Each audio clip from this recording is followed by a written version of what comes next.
నిరీక్షణ prayer house మరియు centre సంఘముల తరపున సర్వశక్తి సంపన్నుడైన యేసుక్రీస్తు నామంలో మీ అందరికీ నా వందనములు. ఈరోజు దేవుని వాగ్దానం యెహెజ్కేలు గ్రంథం 36వ అధ్యాయం 26వ వచనం. నూతన హృదయము మీకు ఇచ్చెదను. పాపులైన ప్రజలకు ఏది అవసరమో దాన్నే దేవుడు వారికి ఇస్తానని మాట ఇస్తున్నాడు. శుద్ధి చేయడం, క్రొత్త హృదయం, దేవుని ఆత్మ ఆయన వాక్కుకు లోబడేలా చేసే అంతరంగ బలం పశ్చాత్తాపడిన పాపికి కూడా ఇచ్చుటకు ఆయన సిద్ధంగా ఉన్నాడు. నూతన హృదయం మీకు ఇచ్చెదను, నూతన స్వభావం మీకు కలుగజేసేదను అనే ప్రకటన తన ప్రజలు విధేయతతో జీవించేలా వారి హృదయాలకు సున్నతి జరిగిస్తారని ద్వితీయోపదేశకాండం 30వ అధ్యాయం 6-8 వచనాలలో యెహోవా ఇచ్చిన ఉపదేశాన్ని ప్రతిబింబిస్తుంది.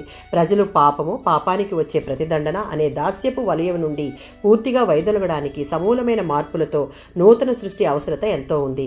మృత హృదయాన్ని నూతన ఆధ్యాత్మిక జీవంతో తిరిగి బ్రతికించగల శక్తి దేవునికి మాత్రమే ఉంది.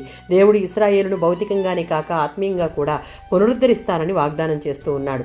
ఈ ఆత్మీయ పునరుద్ధరణ వలన మాంసం వలె మెత్తనైన దేవుని మాటకు స్పందించగలిగిన ఒక హృదయాన్ని ఇస్తాడు.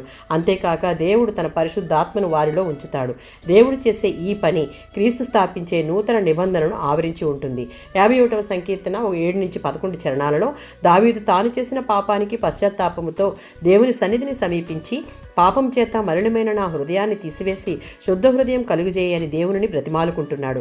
తనకు నూతన హృదయం దయచేసి నూతనమైన సృష్టిగా చేయి, నేను కోల్పోయిన రక్షణానందం నాకు మరలా దయచేయి అని కన్నీటితో దేవుని వేడుకుంటూ ఉన్నాడు. ఎందుకు అంటే తనను నూతనమైన వ్యక్తిగా మార్చగల సమర్థుడు పరిశుద్ధాత్ముడు అని దావీదుకు తెలుసు.